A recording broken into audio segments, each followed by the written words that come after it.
Hey folks, Triple Crown here, coming to you from Vancouver, British Columbia.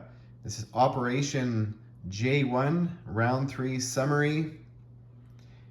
More of a repositioning round, but we'll talk about what happened.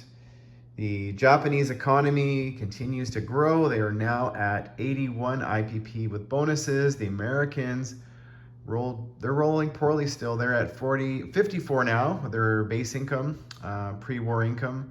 And the Russians are at 44, very close to declaring war on the Germans, but the Germans probably have other ideas. This is currently the amalgamated Anzac and British fleet just hanging out off the coast of Italian Somaliland. The British have slowly started to creep up, and they've taken Italian Somaliland, and we'll talk about more in the Middle East later on, but the Japanese Navy has responded and they have come together themselves.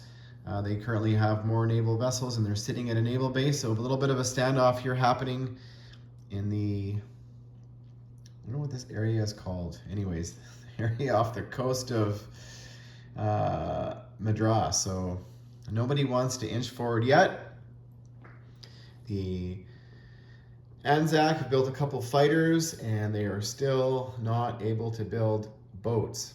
So they're just waiting maybe a turn or two more before they plunk down a small navy, and maybe with their air force in a scramble, maybe they will be able to take on this Japanese boats. So Japanese mission successful here in the South Pacific. They now have control of all the money islands, including the Dutch New Guinea.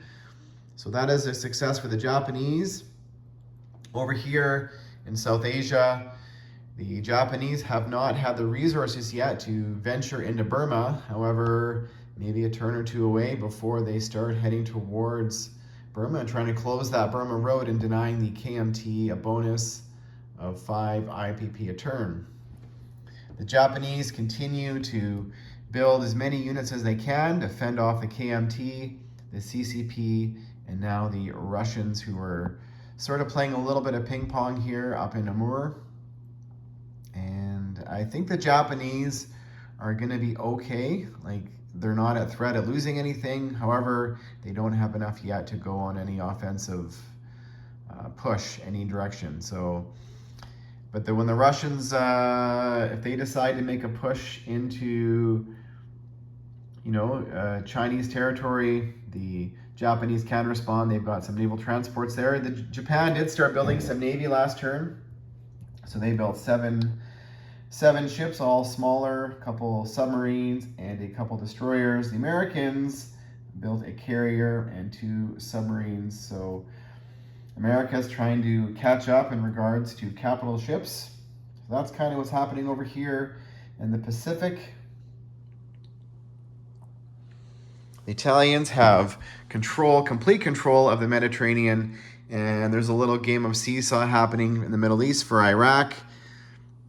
The British took it from the Iraqis, and then the Italians responded by taking it back. However, it was mutual destruction, so it's still controlled by the British. The British do now have a military base in Tehran, so they're able to produce 1 infantry a turn, while the Italians amass their forces. And something that doesn't seem like a lot of big deal, but it is a big deal, is when these territories here, if they go Vichy or Free French, these 3 infantry, which attack at a 3 and defend at a 5, have slowly crept their way along.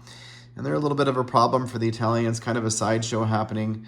The Italians are building naval transports and bulking up forces to eventually take a poke at Cairo and keeping the British economy sort of from growing, because these territories here in the Middle East, if the Allies or the British control all of them, they get a 5-0 bonus, the same for the Axis. So it's worthwhile as kind of a sideshow for both countries to spend resources fighting for them.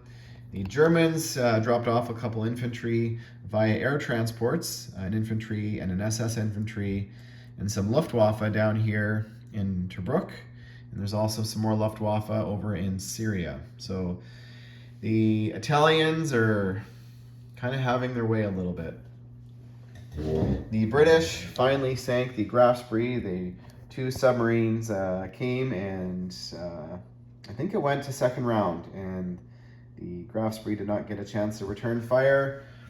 The Germans continue to build another 4 submarines here off the coast of Western Germany and continue to just be a pain in the ass. They currently have more naval units than the British do and the Canadians. However, next turn, the British and the Canadians are reinforcing at least Eastern Canada. They've got 2 destroyers, a corvette, and they've got a scramble of 3 planes versus possibly a couple submarines coming towards them. They have 1 submarine still off the coast of Portugal, and the Germans are ready to likely declare the Barbarossa next turn and start pushing into Russia.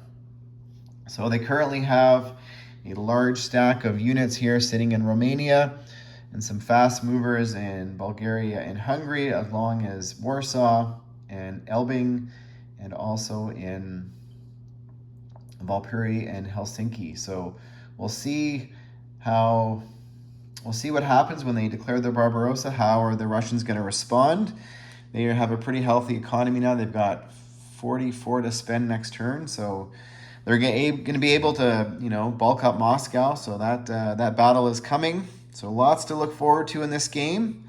And I guess the question is what's going to happen here in the Pacific? Are the Japanese going to be able to hold a line here in Asia while continuing to build navy, or 2 navies, I guess, have a standoff with the Americans and the British over here, while also going a little bit on the offense towards Burma and Calcutta. So we'll see what happens, folks.